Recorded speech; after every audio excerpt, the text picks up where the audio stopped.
Hello दोस्तों। Uttarakhand civil जज exam 2025 का पेपर हो चुका है। आपका कैसा गया आप कमेंट में बता देना। बाकी जो पेपर का लेवल था, अगर जो जीएस वाला जो पार्ट है वो थोड़ा मतलब मॉडरेट टू टफ कह सकते हैं, लेकिन जो लॉ वाला जो पोर्शन था वो इजी टू मॉडरेट कह सकते हैं उसको। मतलब ज़्यादा कठिन क्वेश्चन उसके नहीं आए थे लॉ वाले पोर्शन के। तो आपका कैसा गया है आप कमेंट करके बता देना। बाकी इसमें हमने आंसर की है, थोड़ा लेट वीडियो आया है क्योंकि आंसर को ढूंढने में उसकी ऑथेंटिसिटी के लिए टाइम लगा है कि आपका क्वेश्चन कोई मुश्किल से ही गलत जाए।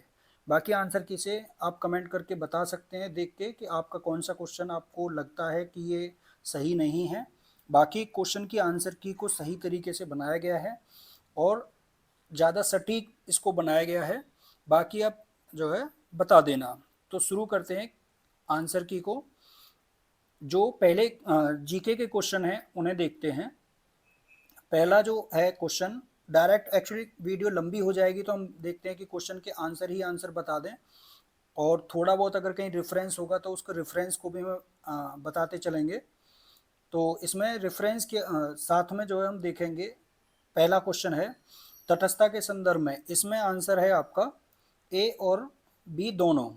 राष्ट्रीय सुरक्षा सुनिश्चित करने के लिए ये वाला और तटस्थता की घोषणा अक्सर युद्ध के समय की जाती है। तो मैं डायरेक्ट आंसर बताता चलूंगा, आप जो है मिलाते चलना। दूसरा क्वेश्चन है कि अंतर्राष्ट्रीय विधि में शाश्वत तटस्थता का धारक किसे कहा जाता है। तो इसका आंसर जो है तटस्थीकृत राज्य होगा। ये जो बुकलेट सीरीज है वो सीरीज ए है, तो आप अपनी बुकलेट सीरीज के अनुसार अपना क्वेश्चन देख लेना कि वो कौन से नंबर पर है। नेक्स्ट क्वेश्चन है अंतर्राष्ट्रीय विधि में तटस्थता के प्रमुख पहलुओं के अंतर्गत क्या शामिल नहीं है। तो इसमें हस्तक्षेप। प्रथम विश्व युद्ध से पहले पारंपरिक अंतर्राष्ट्रीय विधि के अनुसार युद्ध का क्या कानूनी मापदंड था। तो इसका आंसर है युद्ध एक राजनीतिक कृत्य था, न वैध न अवैध। उसके बाद नेक्स्ट फिफ्थ क्वेश्चन, इसमें आएगा परमादेश, जो मैंडेमस रिट होती है कि उसके लोक कर्तव्य का पालन करने का निर्देश। नेक्स्ट क्वेश्चन है आपका विधि शास्त्र को दैवीय और मानवीय चीज़ों का ज्ञान, ये अल्पियन है जो न्याय और अन्याय, उचित और अनुचित की बात करते हैं। फिर है पर्यावरण विधि में महाधिकार पत्र मैग्ना कार्टा, इसको स्टॉकहोम घोषणा पत्र जो है उसको कहा जाता है। उसके बाद पूर्वाग्रह के सिद्धांत की अवधारणा किस सिद्धांत से संबंधित है। तो कोई भी व्यक्ति अपने मामले में निर्णय करता नहीं हो सकता। उसके बाद नेक्स्ट क्वेश्चन है नाइन्थ क्वेश्चन पॉक्सो एक्ट के संदर्भ में। इसमें आपका फर्स्ट और सेकंड दोनों है कि ये जो है सेक्सुअल हरासमेंट और पोर्नोग्राफी से बचाने के लिए है। और नेक्स्ट है ऑल इंडिया जजेस एसोसिएशन वाला केस जो है जो मई 2025 में हुआ था, ये किससे संबंधित है। जुडिशल जो एग्ज़ाम था जिसमें 3 साल का इसमें प्रोविज़न लाए थे कि 3 साल का एक्सपीरियंस होना चाहिए, उसकी उससे संबंधित है। उसके बाद अंतर्राष्ट्रीय विधि में नेक्स्ट क्वेश्चन 11th क्वेश्चन है तटस्थ राज्यों के कर्तव्य। तो इसमें 11th में जो डी ऑप्शन है इसका उपयुक्त सभी, यानी तटस्थ राज्यों के कर्तव्य उपयुक्त सभी। उसके बाद नेक्स्ट क्वेश्चन है आपका 12th क्वेश्चन। 12th क्वेश्चन के बाद में ये रहा, किस मामले में सुप्रीम कोर्ट ने कहा कि लोक न्याय सिद्धांत भारत के संविधान के अनुच्छेद 21 के तहत संरक्षित है। तो 12 का हो गया एमसी मेहता बनाम कमलनाथ के केस में ये कहा था। नेक्स्ट 13 क्वेश्चन 44 आर्टिकल जो है राज्य के समस्त क्षेत्रों में एक समान नागरिक संहिता। तो इसका 13 का जो आंसर है वो है कि ये दोनों ही सही है, यानी समान नागरिक संहिता का जो उद्देश्य है वो धार्मिक समुदाय के शास्त्रों और रीति रिवाजों पर आधारित व्यक्तिगत कानून को एक समान कानून में बदलना है जो हर नागरिक पर लागू होगा। एक्चुअली वैसे इसमें जो आर वाला है वो रीति रिवाजों को समान नागरिक संहिता जो है वो छेड़छाड़ नहीं करता है। अगर इसको इस संदर्भ में देखते हैं तो आर जो है वो सही नहीं है, लेकिन फिर भी जो आंसर है अगर इसको वैसे माने कि एक समान नागरिक संहिता के संदर्भ में देखते हैं तब वो दोनों सही हैं। उसके बाद जो नेक्स्ट है आपका बालाजी राघवन बनाम यूनियन ऑफ इंडिया का जो केस है 14 का, वो आपका आर्टिकल 18 उपाधियों वाले से संबंधित है, उपाधियों का अंत जिसमें कहा गया है। उसके बाद जो 15 है अनुतोष याचिका, जो क्यूरेटिव पिटीशन होती है उससे रिलेटेड रूपा अशोक खुर्रा बनाम अशोक खुर्रा का जो केस था, उसी से इसको क्यूरेटिव पिटिशन को जो बताया गया था इसमें प्रयोग किया गया था। नेक्स्ट है किस संविधान संशोधन के अंतर्गत भाग 9 और 11वीं अनुसूची ये दोनों जोड़े गए हैं, तो 73वां संविधान संशोधन 1992 है। उसके बाद जो नेक्स्ट है 17, ये भी कॉन्स्टिट्यूशन से है। इसमें आर्टिकल 189 है कि जो राज्य के विधानमंडल के किसी सदन का अधिवेशन गठित करने के लिए जो कोरम होता है, गढ़ पूर्ति होती है, जो कि वो 10 सदस्य जो होता है या सदन के कुल सदस्यों का संख्या का 10वां भाग। उसके बाद जो नेक्स्ट है 18th क्वेश्चन, इसका है कि राज्यसभा स्थायी सदन है, ये बात सही है, और राज्यसभा को विघटित किया जा सकता है, ये गलत है, तो इसलिए इसका आंसर फर्स्ट हो गया। उसके बाद नेक्स्ट है कि जो समवर्ती सूची है वो ऑस्ट्रेलिया के संविधान से है। 20वां क्वेश्चन जो केशवानंद भारती बनाम केरल राज्य है, उसमें पीजे रेड्डी जो थे वो नहीं थे, बाकी सही हैं, बाकी डीजे पालेकर और एसएन द्विवेदी और पीएन भगवती। उसके बाद जो नेक्स्ट है आपका 20 के बाद में 21 नंबर क्वेश्चन, आरटीआई एक्ट 2005 की कौन सी धारा मुख्य सूचना आयुक्त को पद से हटाने से संबंधित है, यानी सीआईसी को, तो ये 21 नंबर का आपका सी यानी धारा 14 जो है इसकी वो है। इंडिया जस्टिस रिपोर्ट 2025 के संदर्भ में कौन सा सही है, तो इसमें इसका आंसर बी है, यानी केवल 2 सही है, क्योंकि ये पहली बार रिपोर्ट 2019 में प्रकाशित हुई थी, इसलिए ये आंसर गलत है। ऑप्शन मतलब ये वाला पहली वाला जो है गलत है, इसका जो सही ऑप्शन है वो बी है, यानी ये पुलिस न्यायपालिका जेल और कानूनी सहायता की क्षमता का मूल्यांकन करती है, ये सही है। उसके बाद जो नेक्स्ट है कि कौन सा अनुच्छेद राज्य को निःशक्त डिसेबल्ड पर्सन के संबंध में, तो वो आर्टिकल 41 है, काम पाने का अधिकार, काम, शिक्षा, बेरोजगारी, बीमारी, दिव्यांगता, ये सब के बारे में जो प्रावधान करता है। उसके बाद जो नेक्स्ट है आपका 24 क्वेश्चन कि संसद द्वारा 2023 में कौन सा दंड का नूतन प्रकार, तो जो क्यूरेटिव कह रहे हैं, जो कम्युनिटी सर्विस जो था, सामाजिक सेवा, उसको बीएनएस में जोड़ा गया था।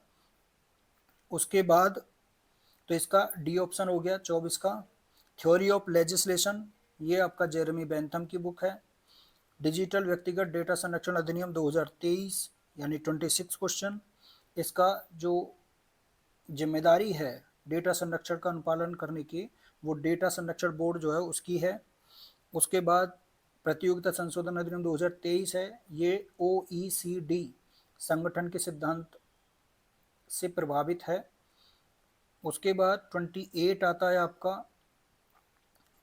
28 जो है ये डीवाई चंद्रचूड़ का वो है, इन्होंने ये बात जो केएस पुत्ता स्वामी वाला जो केस था 2017 का, उसमें ये बात कही थी।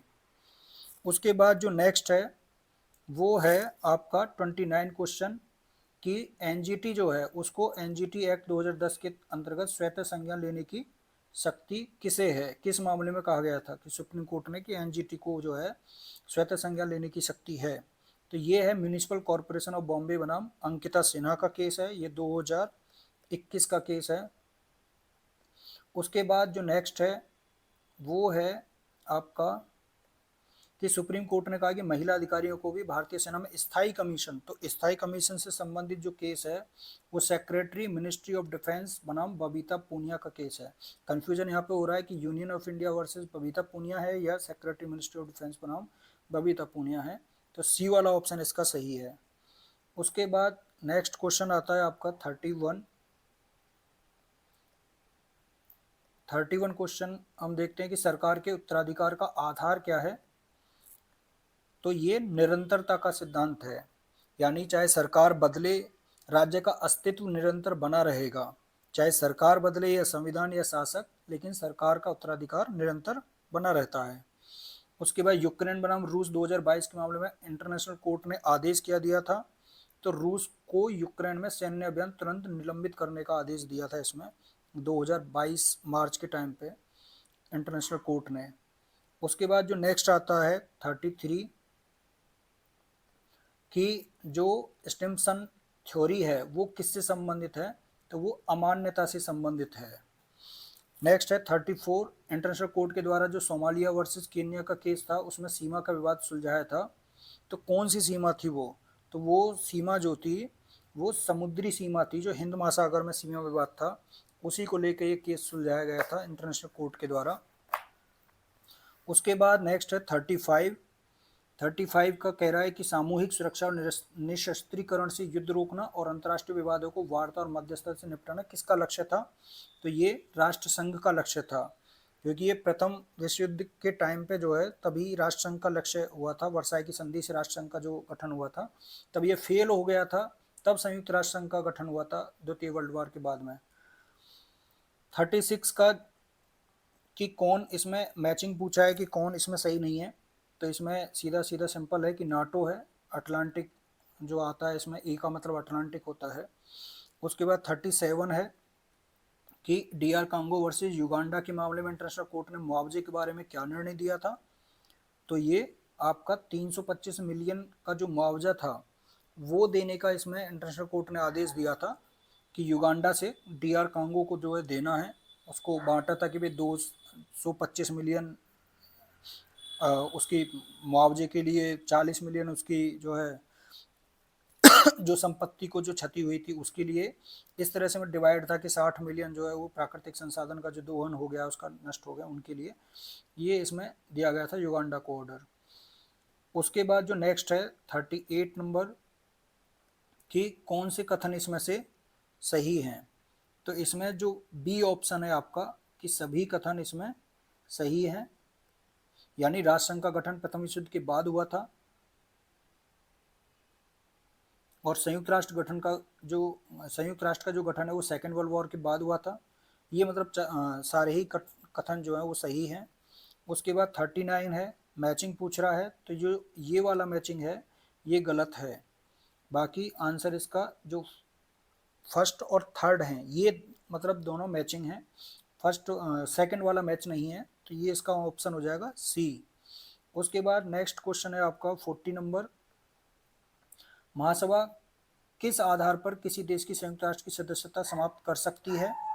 तो 40 का ए हो जाएगा, यूएन चार्टर के सिद्धांतों का अगर कोई लगातार जो है वायलेशन करता है, उल्लंघन करता है, ये आर्टिकल 6 से रिलेटेड है, संयुक्त राष्ट्र चार्टर का जो आर्टिकल 6 है उससे रिलेटेड है, निष्कासन जो होता है। उसके बाद 40 के बाद में जो नेक्स्ट है हमारा वो है 41, नीचे दिए गए मामलों में किस मामले को देहरादून वैली लिटिगेशन के नाम से जाना जाता है? तो देहरादून वैली लिटिगेशन के नाम से जो है वो ग्रामीण मुकदमेबाजी एवं अधिकार केंद्र बनाम उत्तर प्रदेश राज्य का जो केस है इसको जो है जाना जाता है। और ये जो केस है ग्रामीण मुकदमेबाजी एवं अधिकार केंद्र बनाम उत्तर प्रदेश, ये पर्यावरण से, इन्वायरमेंट से संबंधित, ये भारत का पहला ये जो PIL था भारत का पहला, और ये 1980 के दशक में जो है ये हुआ था इसमें, और इसमें ये रिट जो है डाली गई थी इसको लेके कि देहरादून घाटी में जो है वो अत्यधिक चूना पत्थर का जो है खनन किया जा रहा था, तो इसीलिए उसको चैलेंज किया गया था। उसके बाद BNSS का क्वेश्चन है कि न्यायालय अधिकतम कितनी अवधि की पुलिस हिरासत दे सकता है? तो इसमें तो कोई चेंज है नहीं, पुलिस कस्टडी सदैव 15 दिन की ही होती है। उसके बाद नेक्स्ट है समान नागरिक संहिता नियम उत्तराखंड 2025 के अनुसार कौन सा वर्ग स्पष्ट रूप से इन नियमों की परिधि से बाहर रखा गया है? तो इसमें भारत के संविधान से जो 342 जो आर्टिकल है उसके तहत जो ST हैं उनको अलग बाहर रखा गया है इससे। उसके बाद जो नेक्स्ट है 44 क्वेश्चन, इसमें जो इमरान प्रतापगढ़ी बनाम गुजरात राज्य है वो वाला आंसर सही है, ये मार्च 2025 का जो केस है, ये 2025 का केस है, मार्च 2025 का। उसके बाद नेक्स्ट है अंतर्राष्ट्रीय न्यायालय में पहली महिला जो न्यायाधीश थी वो रोसलिन हिंगिस थी, और इन्हें लेडी हिंगिस भी कहते थे, ये 1995 में बनी थी। कौन सा अंतर्राष्ट्रीय सिद्धांत सुनिश्चित करता है कि एक देश संघर्षों में कोई पक्ष नहीं लेता? तो 46 का आ जाएगा आपका तटस्थता। नेक्स्ट है लीगल ईगल्स, ये आपकी इंदु भान जो है उनकी पुस्तक है, इसका पूरा नाम जो है वो legal eagles story of the top 7 Indian lawyers, यानी भारत के जो 7 लॉयर्स हैं टॉप, उनके बारे में ये कहानी इसमें लिखी गई है लीगल ईगल्स में। इसमें सुप्रीम कोर्ट के 7 जो हैं वो शीर्ष वकील हैं, उनकी जीवन गाथाएं और उनकी मामलों में जो भूमिका है उसके बारे में इसमें बताया गया था। इसमें जैसे जो वकील हैं, हरीश साल्वे हो गए, प्रशांत भूषण हो गए, आर नरीमन हो गए, मुकुल रोहतगी हो गए, अभिषेक संघवी हो गए, सीए सुंदरम और अरविंद दातार, इनके बारे में मतलब इनको बताया गया है। उसके बाद में जो नेक्स्ट है आपका 48, स्थायी सदस्यता के लिए इसमें चीन ने जो है भारत के दावे का समर्थन किया है। वो समर्थन इसलिए किया है क्योंकि इसमें जो है कुछ शर्तें हैं जिसके आधार पर जो है चीन ने समर्थन किया है। उसके बाद जो नेक्स्ट है 49, सिंधु जल संधि 1960 के अंतर्गत में, ये इसका आंसर है स्थायी सिंधु आयोग। यानी कौन सी संस्था विवादों का निपटारा करती है? स्थायी सिंधु आयोग। ये एक्चुअली स्थायी सिंधु आयोग जो है वो इसकी 3 मतलब जो सिंधु समझौता है, सिंधु विवाद है, इसको 3 स्तर पे जो है देखा गया है वर्ल्ड बैंक के द्वारा। पहला है कि स्थायी सिंधु आयोग इसको देखेगा, फिर दूसरा जो है लेवल है वो तटस्थ विशेषज्ञ का है, और तीसरा जो है अंतर्राष्ट्रीय मध्यस्थता न्यायाधिकरण के द्वारा है। उसके बाद जो नेक्स्ट केस है association for democratic reforms, ADR का केस है, ये 2024 का बहुत फेमस केस रहा है। चुनावी बॉन्ड जो इलेक्टोरल बॉन्ड था उसकी रद्दता हो गई थी योजना की। तो ये आपके 50 क्वेश्चन कवर हो गए हैं। उसके बाद आते हैं लॉ से रिलेटेड क्वेश्चन आपके। तो लॉ के क्वेश्चन तो आपको आसान है, लेकिन आसान किस तरह से, अगर आपको जो नए वाले कानून हैं अगर वो सटीक याद हैं तब तो आपके लिए आसान होगा, लेकिन कंफ्यूजिंग बहुत ज़्यादा रहेगा क्योंकि इतनी जल्दी सारे सेक्शन ऐसे याद नहीं रहते हैं। कुछ सेक्शन जो है थोड़ा डीप भी पूछे गए थे कि एक्सपेक्टेशन से परे था कि ये सेक्शन भी यहाँ से भी पूछ लिया जाएगा। तो देखते हैं 51 क्वेश्चन बीएनएसएस से आया है। कौन सी धारा जो 125 वाला था सीआरपीसी का वो कहाँ पे है? 144 सीआरपीसी मेंटेनेंस से रिलेटेड। जो बीएनएसएस में कुल कितनी धाराएं हैं? तो 531 धाराएं, चैप्टर 39 है, ए ऑप्शन। 53 कौन सी धारा अपराधों के समन से संबंधित है? तो इसमें 359 है, जो सीआरपीसी की 320 थी वो 359 है अब। उसके बाद जो बीएनएसएस की निम्नलिखित धारा में से कौन सी एक अपीलीय न्यायालय की शक्ति से संबंधित है? तो ये आपका 54 का डी 427, जो कि जो सीआरपीसी थी उसमें 386 था। तो इसलिए उन्होंने वो सेक्शन भी दी हैं साथ में कि आप कंफ्यूज हो जाओ, सीआरपीसी की भी ऑप्शन में साथ में रखी है और बीएनएसएस की भी। नेक्स्ट है आपका 55, बीएनएसएस की किस धारा में गिरफ्तार व्यक्ति की शिनाख्त, यानी ये आपका 54 है, जो कि सीआरपीसी में 54A था क्या मतलब 54A है उसमें सीआरपीसी में। बीएनएसएस की धारा 129। 56 क्वेश्चन है कि कौन सा प्राधिकारी आभ्यासिक अपराधियों से सदाचार के लिए प्रतिभूति की मांग कर सकता है? तो ये एग्जीक्यूटिव मजिस्ट्रेट है, जो 110 सेक्शन थी सीआरपीसी की। उसके बाद जो नेक्स्ट है 57 क्वेश्चन बीएनएसएस की, किस धारा में कुछ मामलों में व्यक्ति को राज्य के व्यय पर विधिक सहायता? तो 57 का आंसर हो गया आपका बी 341, और सीआरपीसी में था, सीआरपीसी में है ये 304। नेक्स्ट है कि समरी ट्रायल से संबंधित कौन सा है? तो ये 22 है आपका चैप्टर, इससे पहले 21 था वो 22 है। उसके बाद नेक्स्ट है 59 आपका। तो अब मैं क्वेश्चन नहीं पढ़ूंगा, मैं आपको आंसर बताते जाता हूँ डायरेक्ट, क्योंकि बहुत टाइम लग जाएगा इसमें, बस रेफरेंस है और अपना क्वेश्चन का ऑप्शन। तो 59 क्वेश्चन है आपका सी, किसी अन्य धर्म में धर्मांतरण करके हिंदू नहीं रह गया है तब वह हकदार नहीं होगा। नेक्स्ट 60 का आंसर आपका सी है, प्रत्येक वयस्क सैद्धांतिक पुरुष या महिला। नेक्स्ट 61 का आंसर है 23, जो प्ली बार्गेनिंग से रिलेटेड है, जो सीआरपीसी में 21A है। उसके बाद 61 के बाद में नेक्स्ट है आपका 62, हिंदू उत्तराधिकार अधिनियम 1956 की कौन सी धारा? ये है आपका 62 धारा 20। जो घर में पल रहे बच्चे के निर्वसित उत्तराधिकार से संबंधित है।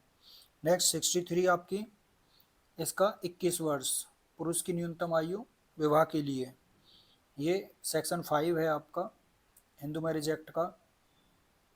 नेक्स्ट, जो जुडिशियल सेपरेशन है उसका कारण क्या नहीं हो सकता है, तो 64 का डी, असंतोषप्रद व्यवहार जो क्रूरता की श्रेणी में ना आए।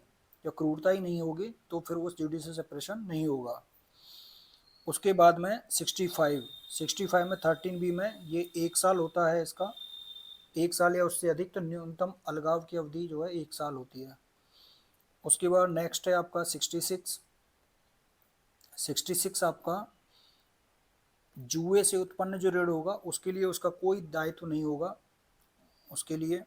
67 में कर्ता कौन हो सकता है, तो कर्ता वैसे तो पिता होता है, लेकिन 2005 में जो संशोधन हुआ है उससे और सुप्रीम कोर्ट के कुछ केस की वजह से तब से अब पुत्री भी है और पुत्र भी है, कोई भी कर्ता हो सकता है संयुक्त परिवार का। वैसे पिता होता है लेकिन 2005 से कोई भी कर्ता हो सकता है उसमें।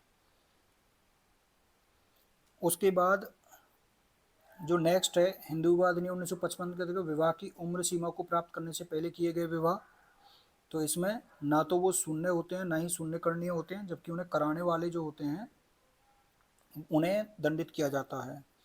नेक्स्ट है 69 का सी, बेटी सैदाई की नहीं हो सकती, मतलब कौन सा इसमें सही नहीं है ये पूछा है कि बेटी सैदाई की नहीं हो सकती लेकिन वर्ग 1 के उत्तराधिकारी को उत्तराधिकार प्राप्त कर सकती है, यानी बेटी जो वो सैदाइक हो सकती है, को पार्टनर हो सकती है अब वो 2005 के बाद से, तो ये ऑप्शन इसलिए सही नहीं है। नेक्स्ट है इसमें आएगा माता, यानी जब नाबालिग की संपत्ति का प्राकृतिक नेचुरल गार्जियन कौन होगा, माता। कब, जब पिता दूसरे धर्म में परिवर्तन कर लिया है। नेक्स्ट है हिंदू मैरिज एक्ट किस पर लागू होता है, तो सभी पर लागू होता है, इसमें तो कोई वो नहीं। ये धारा आपकी हिंदू मैरिज एक्ट की धारा 2(1) का क्लॉज सब क्लॉज बी है और इसका एक्सप्लेनेशन जो है वो बी, उसमें आप देख सकते हैं। उसके बाद जो नेक्स्ट है वो है 72 में स्टेट गवर्नमेंट आएगी। धारा 17 के अधीन लिखा हुआ है उसमें कि कौन अभियोजन नहीं चलाया जाएगा किसकी परमिशन के बिना, तो स्टेट गवर्नमेंट। 73 नेक्स्ट सेक्शन है आपकी। 73 सेक्शन क्या है कि यदि पति अपनी पत्नी को घर से बाहर कर देता है और उसके स्त्री धन को रख लेता है तो वो होगा आपराधिक न्यास भंग का अपराध होगा। इसमें एक प्रतिभा रानी वर्सेस सूरज कुमार का भी केस है 1985 का, जिसमें सुप्रीम कोर्ट ने कहा था कि यदि पत्नी का स्त्री धन पति के पास में जो है रखा रहता है और वो उसे लौटाता नहीं है, लौटाने से इनकार कर देता है, तो वो आपराधिक न्यास भंग का दोषी होगा। उसके बाद 74 है डिक्री कितने दिन के अंतर्गत तैयार होगी, तो वो 15 दिन के अंतर्गत में जो है तैयार होगी। ये आपका ऑर्डर 20 रूल 6A से रिलेटेड है। उसके बाद जो नेक्स्ट है आपका वो है 75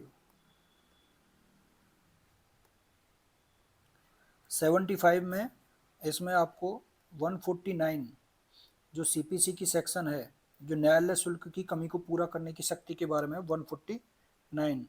76 आपका दरियाओं वर्सेस उत्तर प्रदेश राज्य, इसका केस है जो कंस्ट्रक्टिव रेस जुडिकेटा से रिलेटेड है कि जो कंस्ट्रक्टिव रेस जुडिकेटा का जो सिद्धांत है वो रिट याचिकाओं पर भी लागू होता है। उसके बाद 77 ये है आपका 77 धारा 18 सीपीसी का, जो कहता है कि जहां स्थानीय सीमा निश्चित हो तब मुकदमा कहाँ पे दायर होगा। 78 पूर्व न्याय का सिद्धांत लागू नहीं होता है, तो ये बंदी प्रत्यक्षीकरण पे लागू नहीं होता है। मुजरा की अवधारणा ये कहाँ पर है, तो ऑर्डर 8 रूल 6 में है। उसके बाद 80 है कि अभिवचन के संशोधन से संबंधित कौन सा है, तो ऑर्डर 6 रूल 17 है। उसके बाद 81 है कि कोई व्यक्ति किसी डिक्री को चुनौती कैसे दे सकता है, तो वो अपील में जाकर के चुनौती दे सकता है। उसके बाद 81 के बाद में 82 है कि न्यायालय के बाहर विवादों का निपटारा, एडीआर की बात कर रहा है, 89 में है। उसके बाद 83 है कि काल्पनिक विभाजन की संकल्पना किस में है, तो हिंदू उत्तराधिकार अधिनियम 1956 की धारा सी जो है उसमें काल्पनिक विभाजन की बात की गई है।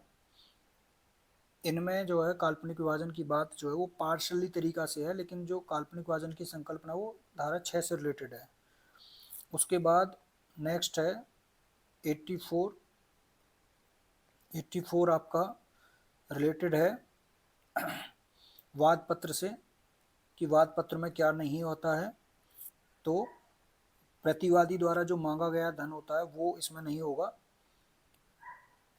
कौन सा सीपीसी नेक्स्ट है 85, क्या परिभाषित नहीं किया गया है, तो 85 में वाद को परिभाषित नहीं किया गया है, जबकि विदेशी न्यायालय आपको पता है 2(5) में है, और रूल आपका जो है वो 2(18) में है, और जो विहित है आपका प्रेस्क्राइब वो 2(16) में है।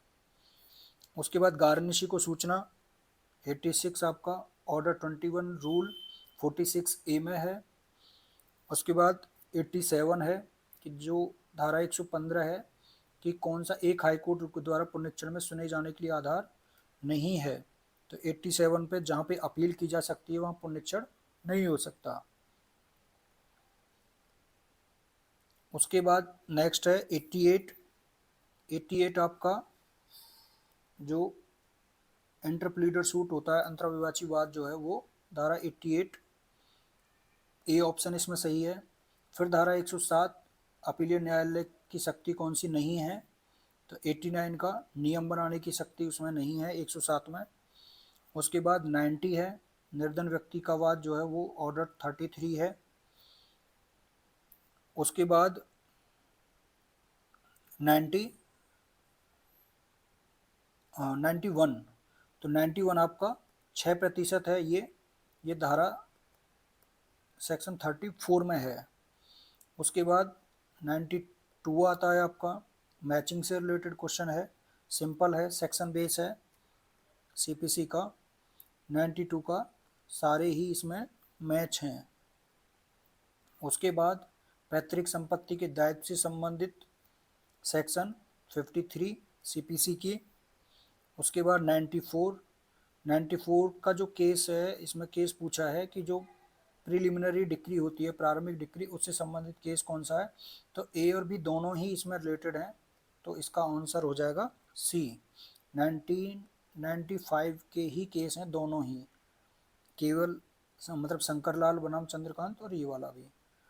उसके बाद 94 क्वेश्चन आता है 95, सॉरी, तो 95 क्वेश्चन आपका एविडेंस से है भारतीय साक्ष्य अधिनियम से। इसमें क्या है कि सेकेंडरी एविडेंस में क्या अंतर्निहित है ये पूछा है, तो उपरोक्त सभी आप इसमें देखेंगे बीएसए में, तो इसमें ये नए जोड़े गए हैं मौखिक और लिखित स्वीकृतियां जो हैं, और ये आपका धारा 58 जो है 58 बीएसए का और 63 इसका एविडेंस का था। उसके बाद बीएसए की कौन सी धारा मौखिक करार के साक्ष्य का अपवर्जन है, 96, इसका आंसर है सी ऑप्शन यानी 95, जबकि इंडियन एविडेंस एक्ट की धारा ये 92 थी। उसके बाद 97 क्वेश्चन की जो कंक्लूसिव प्रूफ है भारतीय साक्ष्य अधिनियम बीएसए में वो कहाँ पर है, तो स्टार्टिंग में ही आप देखेंगे 2B में है, कोर्ट के बाद में। उसके बाद नेक्स्ट है 98 रेस जेस्टी वाला, एक ही समव्यवहार के भाग होने वाले तथ्य रेस जेस्टी। फिर आता है आपका 99 इलेक्ट्रॉनिक और डिजिटल जो दस्तावेज होता है उसकी ग्राह्यता, वो आपका 61 में है, ये नई जोड़ी गई है धारा 61 एविडेंस में, उसी से क्वेश्चन पूछ लिया है। उसके बाद नेक्स्ट है आपकी 100 क्वेश्चन है कि जो स्वामित्व के बारे में सबूत का भार की बात करता है, तो वो है धारा 113, जो कि एविडेंस इंडियन एविडेंस एक्ट की धारा 110 थी, इसमें दे रखा ऑप्शन, लेकिन पीएसए का बताना है तो वो ये धारा 113 है। उसके बाद नेक्स्ट है 101 101 का है आपका डी, यानी ये सेक्शन 55 आपका बीएसए का है। उसके बाद 102 है, 102 का ऑप्शन आएगा आपका सी, यानी उत्पीड़ना, धमकी, प्रपीड़न या वचन। इसमें प्रपीड़न जो है वो जोड़ दिया गया है, इसलिए ये क्वेश्चन पूछा है धारा 22 में। उसके बाद नेक्स्ट है 103। 103 का आंसर है आपका बी, यानी 4 2 1 3, 4 2 1 और 3, इस तरह से हैं ये भारतीय बीएसए के। उसके बाद आता है 104, यानी विवाह विच्छेद के बाद 280 दिनों के अंदर जन्मे धर्मजत की जो उपधारणा थी, उसमें 104 का डी आएगा इसका, धारा 116, जो कि इंडियन एविडेंस एक्ट में धारा 112 थी, तो इसमें 112 भी दे रखा है, यानी वो ऑप्शन, इसमें ऑप्शन में वो भी ऑप्शन दिया है जो पुराने वाले कानून से रिलेटेड है, ताकि कन्फ्यूजन हो जाए, और ऐसे कन्फ्यूजन में एक दो सवाल गलत हो ही जाते हैं। नेक्स्ट है 195, ये सॉरी ये डबल पेज आ गया है, यहाँ से आप देखेंगे 104, 104 के बाद में क्वेश्चन नंबर 105 आएगा, तो ये थोड़ा गलत पेज पीडीएफ में आ गया है। 105 ये रहा। बीएसए के अंतर्गत जो एस्ट्रोपल है, विबंध है, उससे संबंधित प्रावधान किस धारा में है? तो 121 में है। पहले एस्ट्रोपल से संबंधित जो प्रावधान थे वो 115 में थे, लेकिन बीएसए में 121 में है।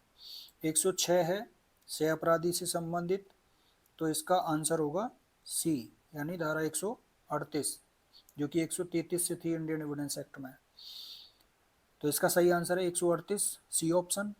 उसके बाद 107, 107 में आएगा डी, यानी धारा 127 विशेषाधिकार से संबंधित जो है वो न्यायाधीश और मजिस्ट्रेट के लिए जो विशेषाधिकार है उनसे संबंधित है।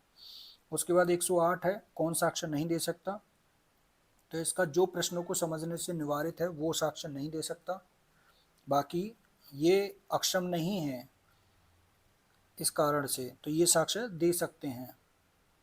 उसके बाद 108 के बाद में 109, 109 का है रॉयल्टी। रॉयल्टी इमूवेबल प्रॉपर्टी नहीं होती है, अचल संपत्ति नहीं होती है। उसके बाद 110 आर्य बनाम जदुनाथ का केस जो है वो आपके भागिक पालन यानी पार्ट परफॉर्मेंस जो है उससे रिलेटेड है। 53A, 53A से दो केस पूछ लिए हैं, मतलब कई क्वेश्चन ऐसे हैं जो एक ही सेक्शन से कोरिलेट करके पूछ लिए हैं। जैसे संगठित अपराध से दो तरह से क्वेश्चन पूछ लिया है कि किस धारा में है, फिर पूछ लिया है कि संगठित अपराध किस धारा में है, एक में 111 में कौन सा दिया हुआ है, मैचिंग में भी पूछ लिया है, ऐसे करके एक ही सेक्शन से क्वेश्चन पूछ लिए हैं। नेक्स्ट है टीपीए का सेक्शन 118 की जो एक्सचेंज है उसके अंतर्गत क्या आता है, तो प्रतिफल के बिना स्वामित्व का अंतरण जो है ट्रांसफर ऑफ ऑनरशिप होता है इसमें। उसके बाद 111 के बाद में 112 है, 112 का आंसर आपका है बी, यानी 2 या 2 से अधिक अनुप्रमाणन साक्षी जो है इसके लिए चाहिए धारा 3 में अटेस्टेशन के लिए कौन सी शर्त है। उसके बाद आता है बीएसए 2023, इसमें मैचिंग पूछा है 113 में, तो 113 का आएगा आपका सी, यानी जो ए है दहेज मृत्यु के बारे में उपधारणा वो 118 में, स्मृति ताज़ा करना 162 में, विशेष तथ्य के बारे में सबूत आपका 106 में, और सबूत का भार किस पर होगा 105 में। तो इस तरह से आपके 113 क्वेश्चन हो गए। नेक्स्ट है 114 नंबर क्वेश्चन, ये रिलेटेड है आपका टीपीए से। एल्ड्रिच बनाम कूपर का जो केस है वो किससे रिलेटेड है, तो ये प्रतिभूतियों का जो क्रमबंधन होता है, मार्शलिंग ऑफ सिक्योरिटीज़, जो सेक्शन 81 है टीपीए का उससे रिलेटेड है, एल्ड्रिच बनाम कूपर। और ये फेमस किस लिए है कि जो प्रतिभूतियों का क्रमबंधन का जो सिद्धांत है वो वाल्डविन बनाम वेल्चर के बाद में प्रतिपादित किया गया था, और इस केस में एल्ड्रिच बनाम कूपर के केस में उसको इस सिद्धांत की पुष्टि की गई थी। उसके बाद नेक्स्ट है जो सर्वस्व आदाता है, वो आपका धारा 128 यानी सी ऑप्शन है। उसके बाद 116 शाश्वतता के विरुद्ध नियम जो है वो प्रतिपादित किया गया था। तो ड्यूक ऑफ नॉरफॉक का जो केस है वो शाश्वतता के विरुद्ध नियम से संबंधित है। इसमें ये रूल अगेंस्ट परपेचुइटी जो है वो प्रतिपादित किया गया था। उसके बाद 117 है कि जो दूसरा वाला चैप्टर है वो कहाँ किस पे लागू नहीं होता है, तो मुस्लिम विधि के नियम जो है उस पे लागू नहीं होता है। ये सेक्शन 2 का जो क्लॉज डी है टीपीए का, उसमें आप दिया हुआ है। उसके बाद जो नेक्स्ट है आपका 118 नंबर क्वेश्चन, ये टीपीए के हैं, तो इसमें मैचिंग करना है। तो इसमें ऑप्शन है आपका बी, यानी जो विक्रय है वो डी से संबंधित है, यहाँ पे 54 पे है डी ए, फिर है आपका सी और डी ए बी सी, मतलब अनुयोज्य दावे आपके धारा 3 में है और ये आपका सी 116 में है, अतिधारण का प्रभाव। उसके बाद आता है आपका 119 नंबर क्वेश्चन। तो 119 का आंसर है उपरोक्त सभी, यानी मुस्लिम व्यक्ति से भरण पोषण का दावा करने का हकदार वो सभी हैं। उसके बाद में नेक्स्ट है 120।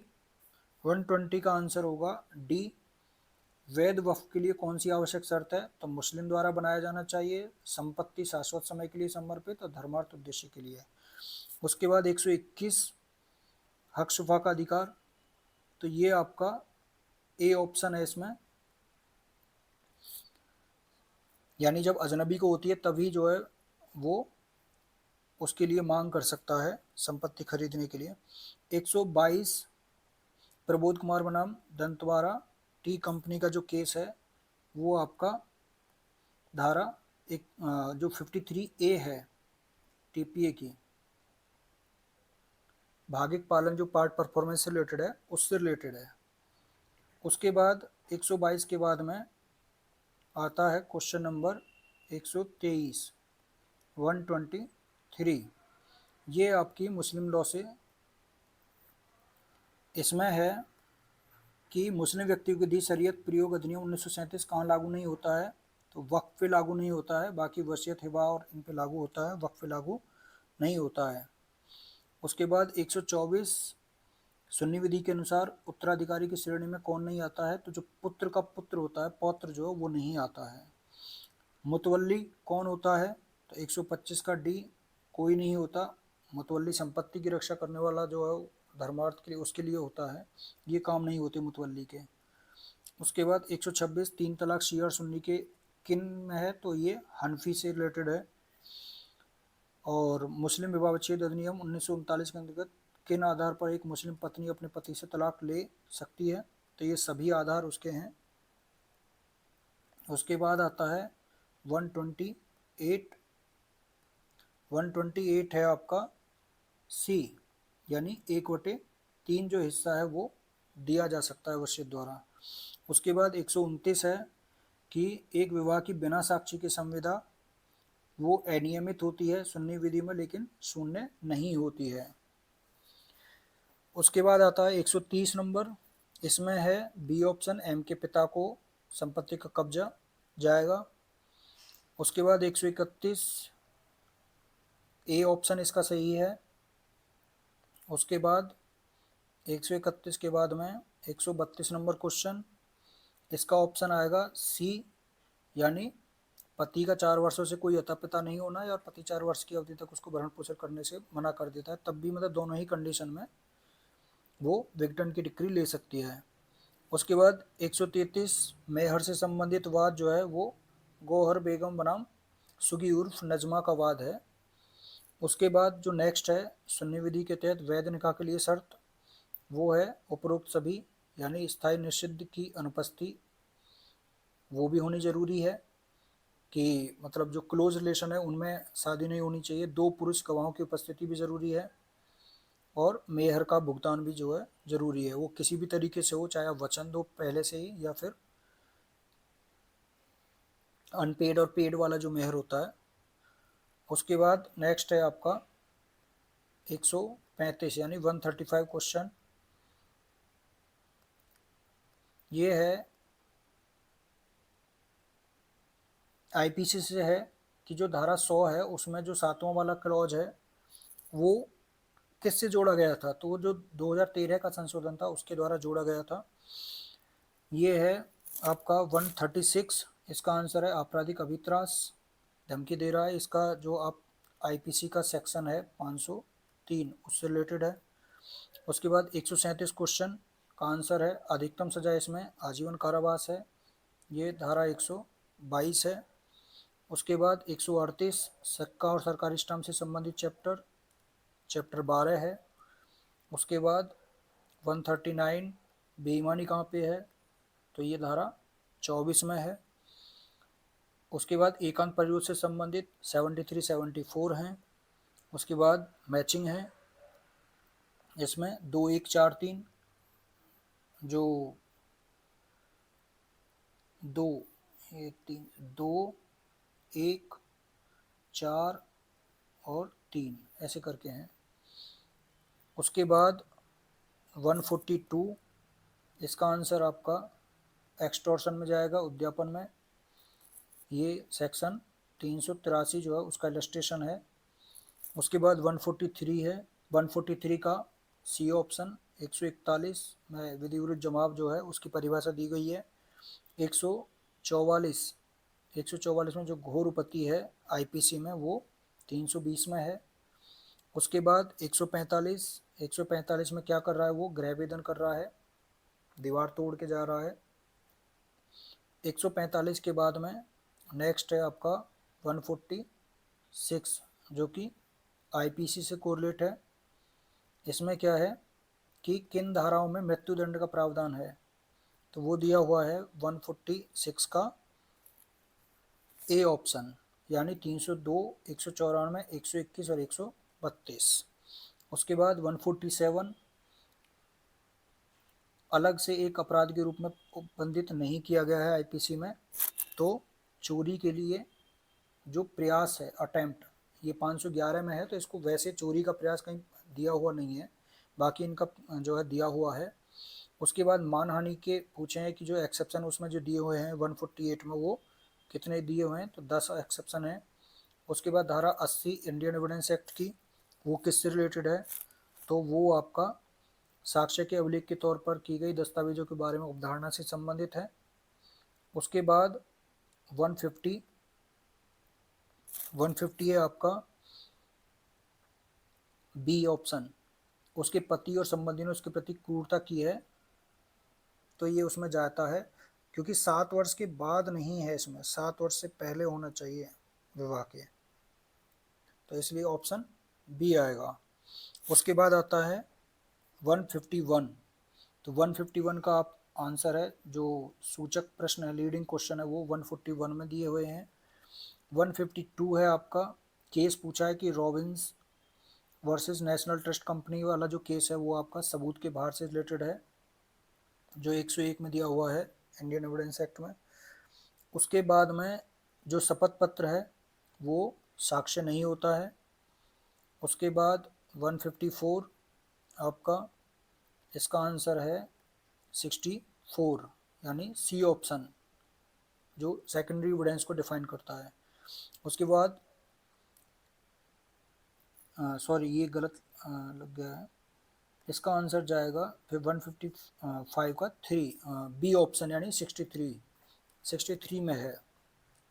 उसके बाद 156 की इसमें पूछा है कि सवाल जो नहीं पूछा जा सकता, तो 146 का जो आप परंतुक पढ़ेंगे प्रोवाइड हो उसमें ये दिया हुआ है। उसके बाद 157 है आईपीसी से कि आत्महत्या का प्रयत्न से संबंधित, तो इसमें धारा 309 है, इसको हटा दिया गया है शायद इसलिए ये पूछा है क्वेश्चन। उसके बाद जो नेक्स्ट है आपका क्वेश्चन वो है 158 इलेक्ट्रॉनिक साक्ष्य की ग्राह्यता से संबंधित केस जो पूछा है, तो इसका केस है अनवर पीवी बनाम पीके बशीर। इसका केस है, 2014 का केस है ये आपका, जिसमें इलेक्ट्रॉनिक रिकॉर्ड को बोला गया था कि इलेक्ट्रॉनिक रिकॉर्ड को तभी ग्राह्य किया जा सकता है जब वो धारा 65 बी के अनुरूप हो। उसके बाद 159 है कि लीडिंग क्वेश्चन से रिलेटेड है, तो प्रति परीक्षा जो होता है, क्रॉस एग्जाम जो होता है तभी पूछे जा सकते हैं। 160 है प्रारूप किसने बनाया इंडियन एविडेंस का, तो स्टीफन थे, उन्होंने बनाया था। उसके बाद धारा 122 इंडियन एविडेंस एक्ट किससे रिलेटेड है, तो ये आपकी पति और पत्नी के बीच में जो विशेषाधिकार हैं उनसे रिलेटेड है। 162 आपकी मध्यस्थ जो होता है वो न्यायालय के अंतर्गत में नहीं आता है। उसके बाद 163 आपकी जो सह अपराधी है उससे रिलेटेड। 133 है इंडियन एविडेंस एक्ट की। 164 इसमें आपका जो सेक्सुअल हरासमेंट है उससे रिलेटेड है, बीएनएस का जो है आपका सेक्शन 75, जो कि आईपीसी का सेक्शन 354A था। उसके बाद में 164 के बाद में 165 आपकी ये है धारा 111 बीएनएस की, जो संगठित अपराध की परिभाषा और उसके लिए दंड। तो एक तो क्वेश्चन सेक्शन 111 से ये हो गया, एक क्वेश्चन और आएगा आगे जो 111 से रिलेटेड ही पूछा है। उसके बाद 166 इसमें 170 और 173 जो है वो रिश्वत के अपराध और उसकी सज़ा, यानी जो 171A और ई में दिए हुए थे, बी और ई में 171 बी और ई इसमें दिए हुए थे 171 के आईपीसी के, तो वो बीएनएस में 170 173 में दिए हुए हैं। उसके बाद 167 क्वेश्चन जो धारा 152 है बीएनएस का, उसमें वो राजद्रोह विधि जो है वो उसको प्रतिस्थापित कर दिया गया है। 168 आपका धारा 107 है जो जीवित रहने की उपधारणा है, इंडियन एविडेंस एक्ट से पूछा है। 107 जीवित रहने की उपधारणा, धारा 108 मृत्यु की उपधारणा। उसके बाद नेक्स्ट क्वेश्चन आता है आपका 169 से रिलेटेड है, तो जो बीएनएस की धारा 47 है उस 47 उसके बारे में पूछ रहा है, तो वो भारत से बाहर के अपराधों का भारत में दुष्प्रेरण से संबंधित है। फिर बीएनएस की धारा 100 में कितने स्पष्टीकरण हैं, तो इसमें 3 स्पष्टीकरण हैं। ये आईपीसी की जो 299 है उसमें पूछ रहा है। 171 बीएनएस के अनुसार जोड़ा ठीक मिलाया गया है, कौन सा है, तो वो ए वाला जो आपराधिक न्यास भंग वाला है। इसमें भी एक्चुअली क्लॉज 1 लिखना चाहिए था यहाँ पे, क्योंकि अब क्लॉज के बेस पर पूछे जा रहे हैं क्वेश्चन, मतलब क्लॉज के बेस पर सेक्शन जो है वो कोरिलेट है। उसके बाद नेक्स्ट है आपका बीएनएस की निम्नलिखित धारा में से कौन सी एक गैंग रेप से रिलेटेड है, तो वो आपकी धारा 70 है। तो 172 के बाद में 173 ये आ गया दोबारा जो हम बोले थे कि 111 सेक्शन जो है वो किससे रिलेटेड है, तो यहाँ पे 173 आपका संगठित अपराध से संबंधित है। फिर बीएनएस की धारा 61 जो है वो किससे संबंधित है, तो वो आपकी आपराधिक षड्यंत्र से संबंधित है। फिर बीएनएस में से कौन सा मैचिंग जो है वो पूछा है कि सही सुमेलित है, तो इसमें आपका जो पहला वाला है मिथ्या साक्ष्य देना धारा 227 वो सही सुमेलित है। उसके बाद में नेक्स्ट है आपका 176 कि बीएनएस की निम्नलिखित धारा में से कौन सी स्टॉकिंग से रिलेटेड है, पीछा करना से संबंधित, तो वो धारा 78 है, सी ऑप्शन, और जो कि आपका 354D था आईपीसी का। उसके बाद बीएनएस की दहेज मृत्यु को जो डिफाइन करती है वो है आपकी धारा 80 304B वाली। बीएनएस 2023 की धारा 103 जो 103 है बीएनएस की, वो है आपकी हत्या के लिए जो दंड है उससे रिलेटेड। भारत के राष्ट्रपति की जो स्वीकृति है वो कब मिली थी, तो वो 25 दिसंबर 2023 को मिली थी। उसके बाद जो नेक्स्ट है आपका वो है 180 जो कि सीआरपीसी से रिलेटेड है। ये है कि सीआरपीसी के अंतर्गत किसी व्यक्ति को मजिस्ट्रेट का आदेश के बिना पुलिस हिरासत में अधिकतम, तो 180 में आपका ए 24 घंटे से अधिक नहीं रखा जा सकता। उसके बाद हाई कोर्ट के निर्णय के विरुद्ध सुप्रीम कोर्ट में अपील दायर करने के लिए लिमिटेशन, तो इसमें कोई लिमिटेशन नहीं है सीआरपीसी में। उसके बाद 182 है, इसमें 164 में जो बयान है कन्फेशन वाले, तो वो कौन कर सकता है, तो महानगर मजिस्ट्रेट और जुडिशल मजिस्ट्रेट। उसके बाद 183 जो 468 है सीआरपीसी की, कि 1 वर्ष से अधिक का अपराध है तो लिमिटेशन क्या होगा कॉग्निजेंस के लिए, तो वो 3 वर्ष। उसके बाद 84 सेक्शन सीआरपीसी की, कि हाई कोर्ट को जो निर्देश हैं वो किससे रिलेटेड हैं सेक्शन से, तो ये आपका सेक्शन 395।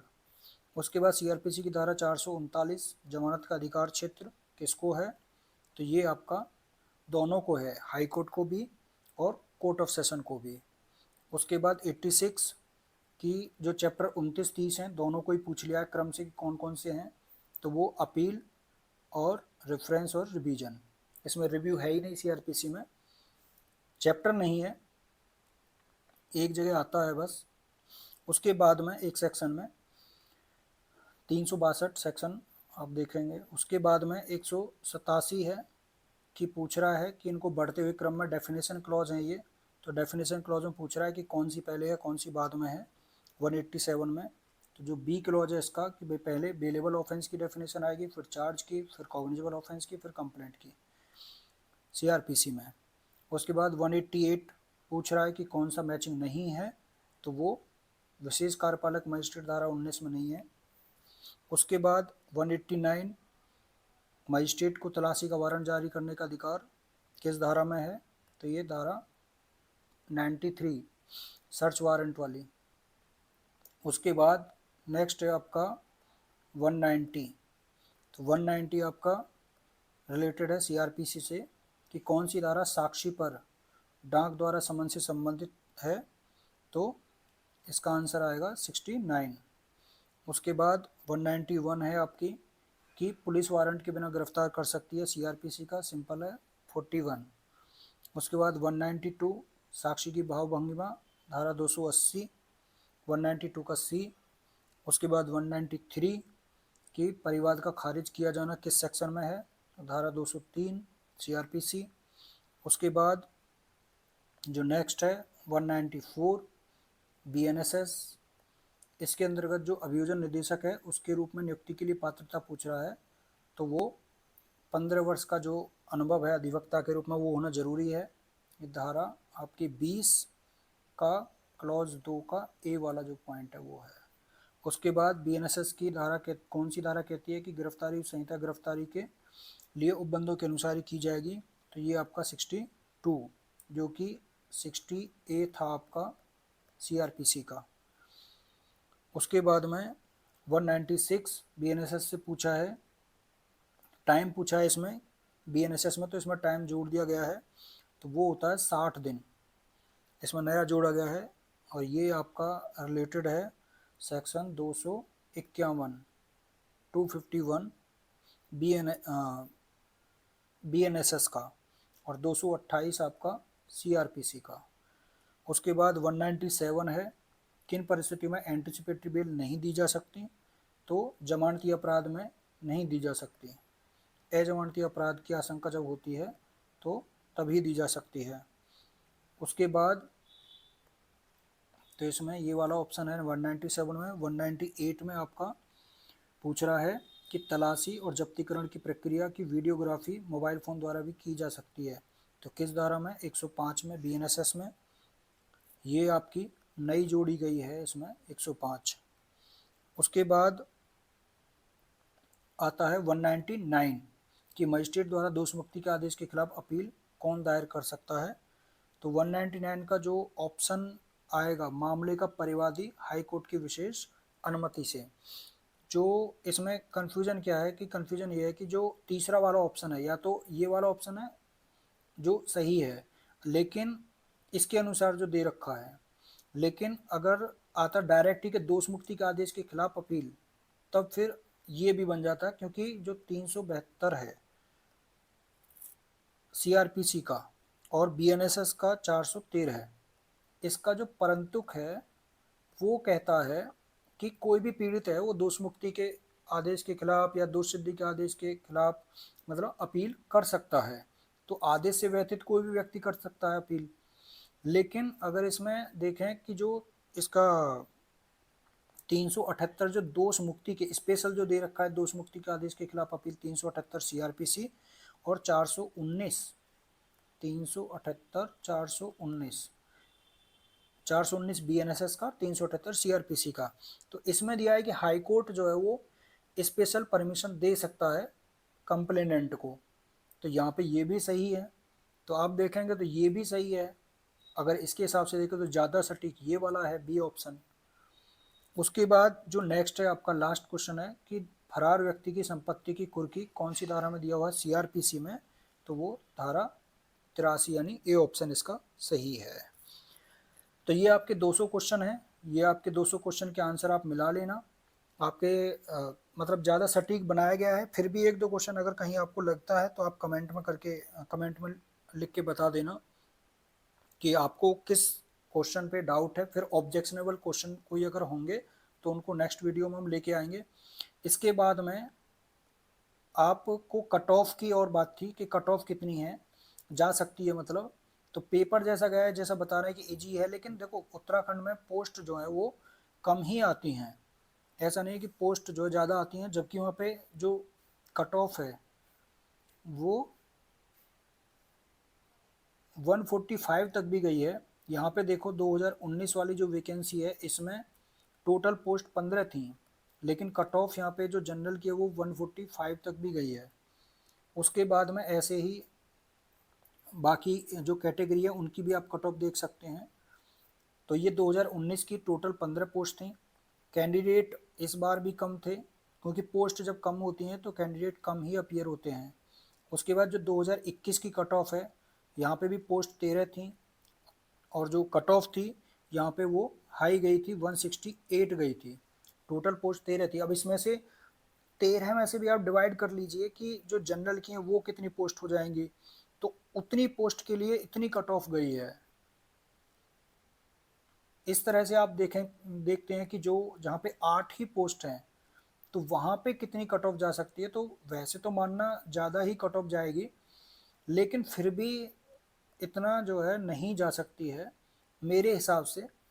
अभी बात करेंगे यहाँ पे, आप देखिए जो 2023 की जो कट ऑफ थी वो देखिए, यहाँ पे टोटल पोस्ट 16 थी और जनरल की कट ऑफ 150 के आसपास गई है।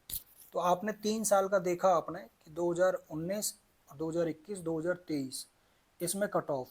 तो इसी को आधार मानते हुए इस नई वाली वैकेंसी 2025 वाली में जो 8 पोस्ट हैं उसको आधार मानते हुए कैंडिडेट्स कितने अपीयर हुए हैं, तो कैंडिडेट्स की संख्या भी ज़्यादा नहीं थी, 50% से भी कम थी।